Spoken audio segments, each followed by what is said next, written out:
This was an amazing weekend for Warhammer 40,000, a detachment that everyone dismissed. People thought was bad, subpar, couldn't be utilized, suddenly just blew up the freaking spot. This weekend, something strange happened. Two different players took Hammer of Avernii to really good results. I'm one of them, and the other guy did better than I did.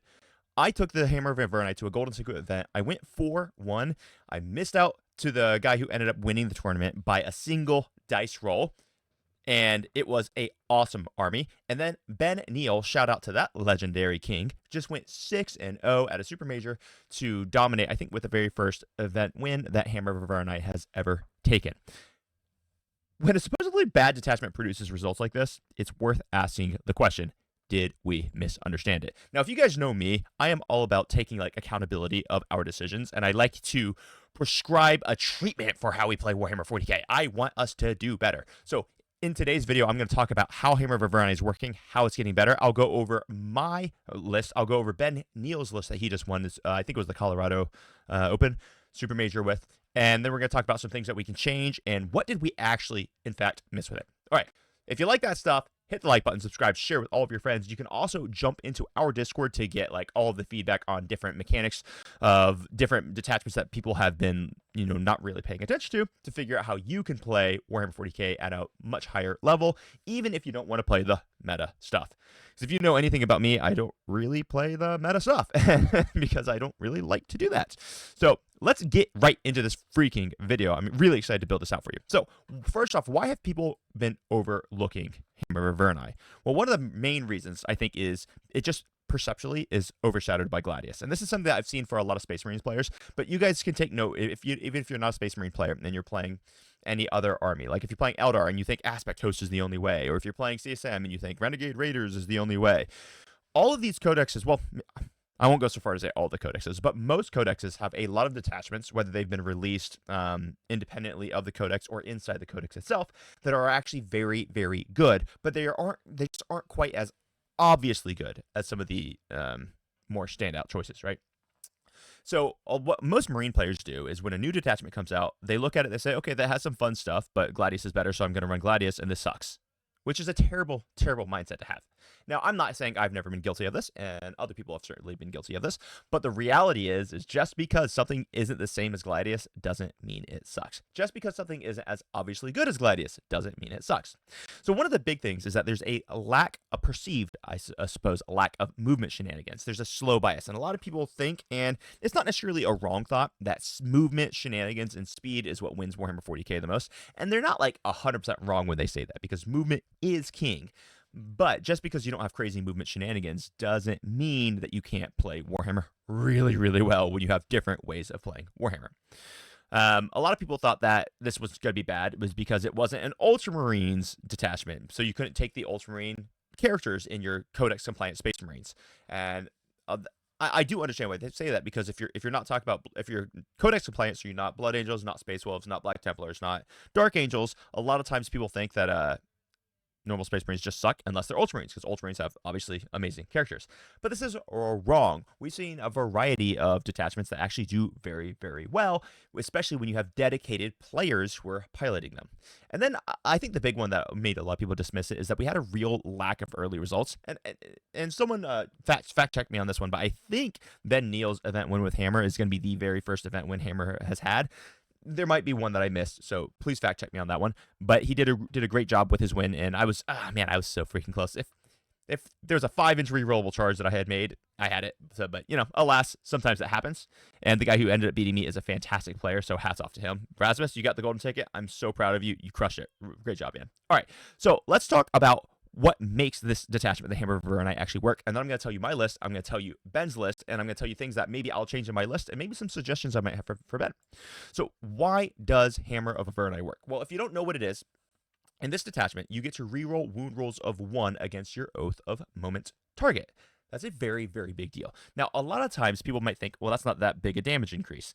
But when you combine that with Super Oath, where you get +1 to wound, it becomes a huge damage buff. It means suddenly Redemptor Dreadnoughts, which, hint, I spammed, are wounding monsters and vehicles on 4s and rerolling wound rolls of 1. That is a dramatic increase in the amount of damage that they are actually putting out. If you're running Vindicators, which, hint, Ben was running, now you're wounding monsters and vehicles on 2s, rerolling wound rolls of 1. So it's almost 100% damage. So this is a very, very, very big damage buff, especially on things like Desolation Marines. Hint, hint, I may have run them.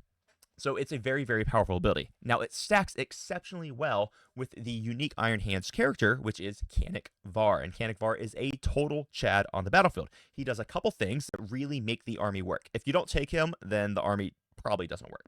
So, one, when he's in Hammer of Avernii, as soon as you destroy your Oath of Moment target, any unit that he can currently see then becomes your Oath of Moment target. This is a once per battle round effect, but it effectively gives you 2 Oath of Moments, assuming that you position intelligently, which can be a little bit hard to, work around. A lot of people think like Guilliman's double Oath is better, but it's really not. Seeing it now, Guilliman doesn't have to be able to see the unit that he makes the second Oath target, but he does have to declare who's going to be the second Oath target before in the command phase, before you see how things play out. Whereas with Canik Var, it's a little limited because he has to be able to see the unit, but you can choose whichever unit you want based off of how things on the battlefield really play out, which is very, very important. So this becomes a very brutally effective detachment roll when you combine that with your double Oath that you get this. You also have buffs in this detachment that will turbocharge otherwise perceived as bad units. So for example, Assault Terminators. Canik Var can lead them. You can also attach an Ancient to that squad, which is what I did. I gave them an enhancement which allows him to regenerate a Terminator model every single turn. That's a very, very big deal because now suddenly this unit can actually stand in a central ruin out of line of sight. You can put one model on the center objective. When your opponent shoots into your Terminators, they're only going to get to activate once because they won't be able to draw a line of sight with multiple units. So let's say they kill 2 or 3 Terminators on their first activation, which, to be fair, is kind of hard. It is a 2-up armor save, 4-up invulnerable save, 4 wound bodies. But let's say they kill 2 or 3 of them. Fine, you lose 2 or 3 models, but then in your command phase, you'll just regenerate back on to that central objective. If your opponent isn't touching it, you then score it. This is an ability that is very, very, very powerful, and it's extremely, extremely strong. It also gives that unit of Terminators a lot more movement than you might think, because if one of them resurrects in your command phase, that can effectively get you, I don't know the exact math, so if you're a math nerd out there, please help me on this one, but I think it's going to be close to 4 inches of bonus movement based off of how you resurrect. It's 40 millimeter base. You can resurrect 2 inches away from a model, so I think that gives you close to 4 inches of movement, and that is actually a enormous movement buff. Now, in addition to that, Canik Var gives the unit sustained hits against everything except monsters and vehicles, where he gives the unit lethal hits. In addition to that, you have he also gives a infantry unit scout and redeploy, which is shockingly you're probably going to scout your Terminator blob. And people say you can't, you can. I can go into details of why later. But this is all to say that you can take perceived bad units and make them amazing. I actually ended up charging this unit of Terminators. I took 7 Thunderhammers and 3 Lightning Claws with Canik Var and an Ancient who had that Resurrected strat. I charged a block of Necron Warriors with the, not Crypto Thralls, but the Tomb Crawlers, the 3-wound Tomb Crawlers, and Orkin and the Royal Warden, and I one-tapped the entire squad without Oath of Moments, because we have strats in this detachment. It's basically, the strats are almost identical to First Company, which actually First Company has really good strats. They just have a really bad detachment roll. The main difference between Hammer of Avernii and First Company where strats are concerned is your strats can typically apply to Dreadnoughts in addition to Blade Guard Vets and Stern Guard and Vanguard Veterans and Terminators. All right. But so Canik Var gives the squad sustained hits against anything that's not a monster vehicle. So we get sustained hits against the Warrior Brick. We have 18 Lightning Claw attacks thanks to the buff on Terminator's Lightning Claws. Canik Var has a sweep attack that's 10 attacks. You're hitting on 2s, 6s are sustained. The Lightning Claws are twin linked. And if you're under starting strength, you can also be +1 to wound from your stratagem. So you don't even need Oath of Moment on it. So yeah, they one-tapped it. So the damage potential of some of these bad units is really basic. So these are the things that really make this army work. You can just make stuff a heck of a lot better. All right, now let's look at my list. I'm going to break it down for you, and then I'll break down Ben Neal's list for you, and then we'll start wrapping this video up. All right, so my 4-1 list, I actually had a crazy OG win rate percentage on this one, opponent's win rate percentage. I had a 76% opponent win rate percentage on this at this tournament. I played 4 WTC players and I played 1 alternate player, which is a kind of crazy. I think the next closest opponent win rate percentages that were at the tournament was a 60%. All that means is basically everyone who I played, their total win rate percentage was a 76%. Obviously, 4 of the people I played, I beat, which means they all only lost 1. And then one of the guys, and the one guy who beat me never lost. So it's like I played one guy who went 3-2. Everyone else was 4-1 except for the winner who went 5-0. That's like an insane win rate percentage. So I had a very hard road, and this list held up. This list was awesome. The reason why I constructed the list the way it is right here is because I was also in a personal development seminar this weekend, and it was done in the United States. So I was up until like 3 or 4 a.m. every morning at the personal development seminar, and I knew I was going to be sleep deprived. So I tried to make a list that, while hard, was also simple to play, so that I wasn't going to be worried about making really complicated decisions in the battle in the game. Because if I was making complex decisions while I was going to be very sleep deprived, I was probably going to set myself up for failure. So I went with an army that was going to give me just simple decisions. And if you like simple decisions, let me tell you, this army was amazing. And there are a few alterations I'm going to recommend for you based off of my play. So I had never run the army before. I had run something kind of like it several months ago on TTS, but I had never run it in person. And so my first 5 games with it were actually at this tournament, and it worked freaking beautifully. Okay, so we work at Canik Var and the Ancient and Terminator armor. Like I said, he had that enhancement to allow me to generate a Terminator with the 10-man assault Terminators. I had 2 Tech Marines. Then I had 1 Desolation Squad. The Desolation Marines love this freaking detachment because you can give them Oath of Moment. They're wounding guardsmen, elves, all that stuff on 2 because the +1 to wound. They're rerolling wound rolls of 1, so they're basically getting 100% damage through on anything that's T3 and below, which is a ton of things in the game right now. So if you're playing into, like, I don't know, Recon Guard, or you're playing any form of Eldar or Dark Eldar, or you're playing into Tau and you have to kill like all those freaking breachers and stuff, they are so beautiful for dealing with these things. Or if you're playing Necrons and you have to kill some unit of flayed ones that's behind a ruin and you don't want to sacrifice a unit to do it, they're so good for that. And then thanks to Canik Var, you can then turn your Oath of Moment into a different target and then go for that different target. So very, very useful unit. I love not having to trade units, especially in armies where I have an elite army where I really can't afford to trade units. So I love the Desolation Marines in this detachment. Incredible. Then I went with 1 Incursor Squad. The reason why I took the Incursor Squad was because I wanted to be able to give +1 to hit out for all of my Dreadnoughts. Because I had a lot of shooting in this list. I really, really wanted that, because I knew a lot of times I'd be using Oath of Moment for the Desolation Marines and using Oath of Moment for whatever my Terminators wanted to charge. So I still wanted to be effective in shooting. So I took Incursors to be able to do that. I took 1 Scout Squad, mission play. Obviously the 10-man Assault Terminator Squad. A Brutalis Dreadnought, which might be one of the things I'm going to get rid of. 3 Redemptors, which were total legends. And 1 Storm Speeder Hailstrike, which I really liked. But unfortunately, I think that's on the chopping block as well. The theory was that the Hailstrike will allow me to get AP on the Desolation Marines, which will make them nightmares. And the theory was sound, but the reality was I needed that unit to be doing something different.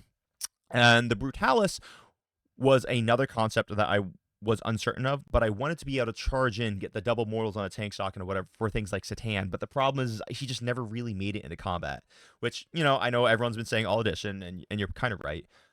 So the changes I'm going to make on this list is very simple. I'm going to turn the Brutalis Dreadnought into a Ballistus Dreadnought, and then I'm going to turn the Storm Speeder Hailstrike into either a unit of Plasma Inceptors or a Storm Speeder Hammerstrike. That's how I'm going to pivot it. And I think the list is going to be absolutely freaking amazing. It's already incredibly good, but I think learning some of the nuances of the way the list needs to operate, I'm going to do that. So this list freaking rocked. It had a crazy stat check potential because sending those Redemptors out there with a Tech Marine besides them, being able to utilize its loan up for additional screening or for holding an objective, all of these things, and then they're just healing the Redemptors when the Redemptors don't die, is just brutally efficient on your opponent. Not to mention, they're all -1 damage, which makes them very challenging to deal with.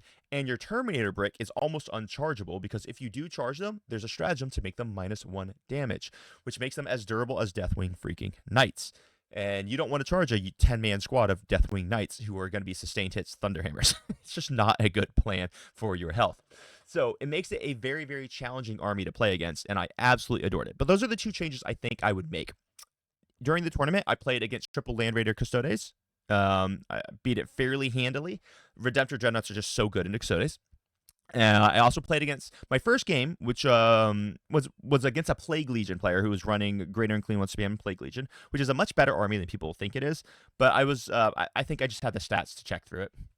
My third game, I ended up playing against oh geez, I played against Eldar, Aspect Warrior Spam, against one of our WTC players. Fantastic player. It was close. It was actually a very close match. If I hadn't had the Desolation Marines, I think that match was probably I'm just gonna lose it. He was running triple Fire Prism, which is a absolute flex. And if you're an Eldar player there and you're not running Fire Prisms, you need to be looking at that profile. Okay, and then in round number 4, I played against the Necron player who ended up beating me. He had a single Locust Destroyer who survived a +1 to hit Redemptor's shooting. It was brutal. Anyway, carry on. I'm going to move on. Mad respect for Rasmus. He ended up taking the whole thing. I'm proud of him. He did awesome. And then in the very last round, I played against the Chaos Knights, and another one of our WTC players, and I took it by a 3-point victory. So this list was awesome. I loved it. I'm going to make those 2 shifts, and it's actually going to make a really big difference, I think. So there we have it. Let's talk about Ben Neal's list real fast, and then I'm going to give you kind of like the wrap up, and then we'll move on. So Ben Neal, this is the one that he took to. What was the name of the tournament that he was at? I need to. This was the Colorado Cup. Pardon me if I said it wrong earlier. The Colorado Cup. And he did a fantastic freaking job. So he went with Mechanic Var as well. Now, he did something different than me. He didn't do the Ancient. He actually took a Terminator Captain with Steel Font. I understand why he did this, because Hammer of Avernii loves their strats. And having extra CP is a very, very big deal. So Mechanic Var was leading one of his 10-man squads of Terminators, and the Terminator Captain was leading the second squad of 10 Terminators. Obviously, the Terminator Captain had the enhancement to resurrect models. Mechanic Var's unit was more the hammer that was going to be hitting with both lethals and sustains. One from the ability, one from your stratagem. He had a Combi Lieutenant with Iron Laurel, which just gives him +1 OC. So it's like, okay. It makes him an OC2 loan up, which is relevant. He had 2 Ballistus Dreadnoughts, which I was originally steering away from Ballistus Dreadnoughts, but thinking about it, the Brutalis just was a swing and a miss. So I'm ditching him. I'm going to take 1 Ballistus. I'm going to take the... that. He had 1 scout squad. He had 2 10-man Thunderhammers, and he had 2 Vindicators. So he had a really, really awesome army, and I think he did a great freaking job with all of this. So mad respect to him. I'm sorry, and he also had 1 Storm Severe Hammer Strike in here. Let me edit that in. Don't know how I missed that. Sorry. 1 Hammer Strike. So I'm gonna take a page out of his book, and I'm gonna go with 1 Ballistus, 1 Hammer Strike to add into my list. Now, I personally do not really like Ben Neal's list. I'm not a big fan. That doesn't mean it's bad, right? It's actually quite good. He crushed with it. Mad respect. Very proud of him. I don't like piloting it, and I'm just going to give you kind of a little idea of why, so that maybe you can make your own decision on how you want to build your Hammer of Avernii list or any army list. I don't like lists that have very few units. So he's got 1, 2, 3, 4, 5, 6, 7, 8, 9, 10. He has 10 units. That's too few units to play a game of Warhammer, in my opinion. I don't feel comfortable unless I have 11 units. It's how I am. I recognize everyone has their own different opinions. Clearly, Ben's list works for him, and I'm really, really happy for him. This list has a ton of damage in it, and having 2 10-man bricks of Terminators is a big deal. I like the Ancient on the Terminators because he innately gives me the +1 to hit when I'm under starting strength, and he gives me innately the +1 to wound when I'm under half strength, and he gives me bonus OC, which means the Terminators can't just be out OC'd. So that's why I went with the Ancient and Mechanic. So with that, guys, that is Ben's list. That's my list. Hopefully that was some inspiration for you. Now here's the real lesson of the video that I want everyone to take away from this. Don't dismiss something because I or any other creator tells you it sucks. There are so many detachments out there with so many rules that are underexplored, that are not Gladius, that are not Aspect Host, that are not Warhorde, that are not... There's so much opportunity in this game to find one of these detachments that you love and build things that only work in this detachment. The army list that I built works in Hammer of Avernii. It wouldn't work in other detachments. Now, I could build similar things, say, in Gladius, but it wouldn't work the same way.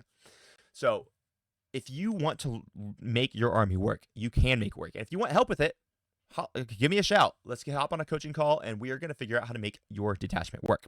There are tons of wildly viable builds in this game that are so super, super underexplored. A lot of people think that you have to play the meta list, but let me explain to you what the meta list is. That's just a strong, effective list run by popular players. So my recommendation to all of you who want to explore, use your own creative thought process and your own critical thought process, following up on our last video, to enhance your experience with Warhammer 40,000. I want you to squeeze the juice from that fruit, and I want you to come up with something unique and incredibly powerful that your opponents are not prepared for. So with that, I'm going to take off. Congratulations to Ben Neal. That was an amazing freaking win, and I'm so excited to see Hammer of Avernii actually, making some strides, because, man, I'm so happy with the way that my games went, and those are the first 5 games I've played with a list, and I do have 1 alterations.